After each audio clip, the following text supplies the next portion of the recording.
ہر باشعور انسان کا زندگی میں کوئی نصب العین ہوتا ہے، کوئی آدرش ہوتا ہے، کوئی آئیڈیل ہوتا ہے، اور وہ اپنے اس نصب العین کے لیے اپنے آدرش ہندی کا لفظ ہے، آدرش نصب العین، نصب العین کے لیے انگریزی میں آئیڈیل، اس کے لیے جد و جہد کرتا ہے، محنت کرتا ہے، کوشش کرتا ہے، بھاگ دوڑ کرتا ہے۔ اگر کسی شخص کا کوئی آدرش نہیں، کوئی نصب العین نہیں، کوئی آئیڈیل نہیں، تو وہ انسان نہیں، حیوان ہے۔ حیوان کی زندگی کا کوئی مقصد نہیں ہے، وہ آپ اس کو یوز کر لیں۔ آپ نے بیل کو جوت لیا اپنے حل کے اندر، آپ نے استعمال کر لیا، ورنہ وہ تو محض انسٹنکٹس کی بنیاد پر زندہ ہے۔ پیٹ کھانے کو مانگتا ہے، ادھر سے ادھر سے کہیں نہ کہیں سے اپنا پیٹ بھرتا، سیکس ہے اس کے اندر، پروکریشن کے لیے، نسل کو جاری رکھنے کے لیے وہ پورے کر لیتا ہے۔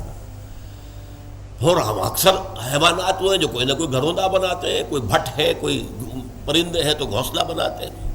یہ ان انسٹنکٹس کی بنیاد پر حیوان جی رہے ہیں، ان کا اپنا کوئی مقصد نہیں ہے۔ تو جو انسان اس سطح پر زندگی گزار رہا ہے وہ حیوان ہے۔